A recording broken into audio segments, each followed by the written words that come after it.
So here's how you change a pressed-in ball joint on a not Honda Accord or Honda Civic or Acura, and not on a four-wheel drive vehicle, just your basic kind.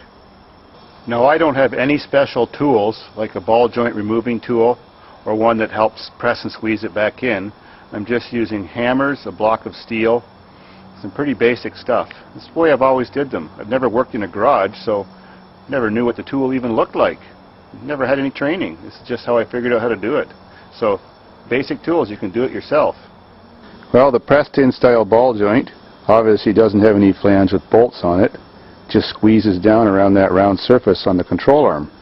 So I've removed the axle nut and the pinch bolt that goes on the clevis that grabs the shaft of the ball joint. Car's jacked up. Now I have this big long steel bar. It's made out of spring steel. It's a torsion bar from underneath the floor that goes to the front lower control arms of a old early 80s front-wheel drive Olds V8 Toronado. Lots of different kind of cars use bars like that, and the longer one you can find, the better. You just go to the auto wreckers and get one chopped off for you with a torch. Sweet thing about those is, because they're made of spring steel, you can't bend them. They make the most awesome pry bar. So I stick it in this gap of the control arm down through that hole. It wedges itself against the control arm. I grab it and I push and pull down on it. Sometimes I even have to put an old brake pad in there to raise the bar up, so when I'm prying down, the bar doesn't hit the rotor, so I can get a farther push on it. Like so. Pushing down on this extracts the clevis from the ball joint post. So now that I've pried that down, this post slipped out of the clevis hole no problem. If it is tight, you can help it with a pickle fork. That goes in there and pries it off. Got the axle out of the way. I've turned the steering wheel to go that way. Tied a piece of mechanics wire to my jack to keep everything out of the way. Now I'm going to show you, a loose ball joint is always a bad ball joint. You definitely want to change them before it's too late, because you could be driving down the highway, hit a pothole, it completely separates. Your whole spindle assembly, like you see there, exactly moves that way all by itself with the tire attached, gets jammed under the fender, buggers the fender up, gets caught on your door when you open it, then wrecks your door, rips your axle apart or pulls out of the transmission. You lose all your oil. Sometimes jams against there and even breaks more stuff, and even can break the housing of your transmission. And definitely can suck you into the opposite oncoming traffic or into the ditch, even cause you to roll over. So if you hear clunking and bumping, or your wheels feel funny when you're turning corners or do a little zig, definitely check your ball joints.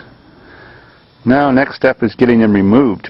If the ball joint's been replaced before on a Chrysler, it has that little C-clip groove and a little snap ring clip on there. Well, they're not hard to get off. You can use your snap ring pliers or just pry it off with a screwdriver, throw it away.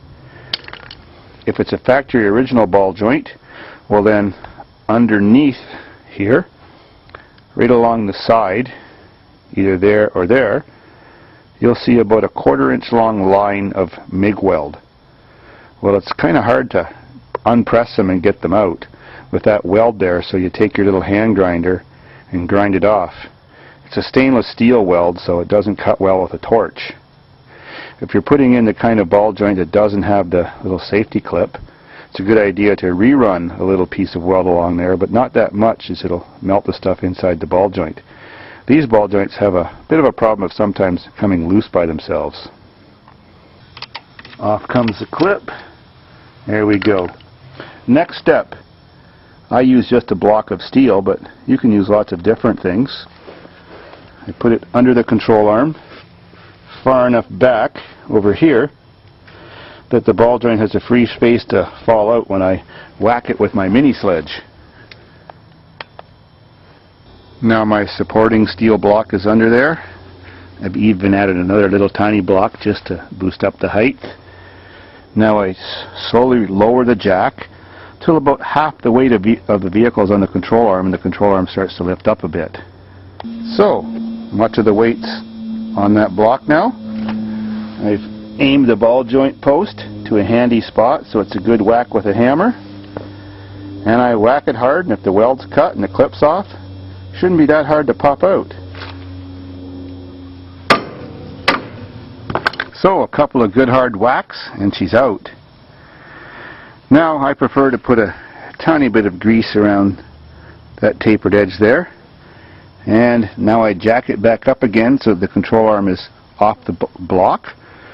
Then I move the block over, and without installing the grease nipple yet, put the block on here, lower it down till the control arm is sitting about completely level so this thing can try to get itself in straight.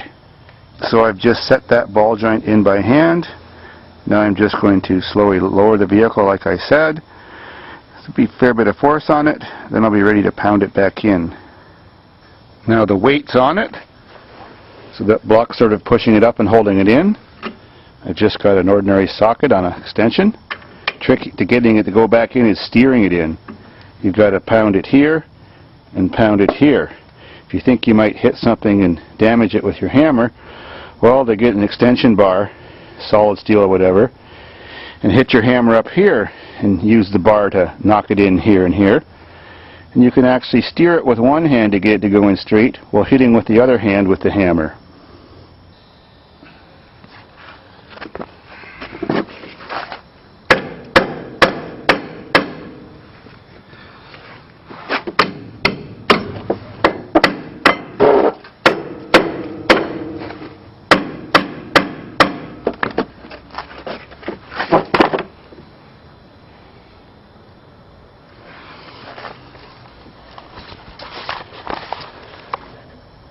Wow, that went in really slick, just first try.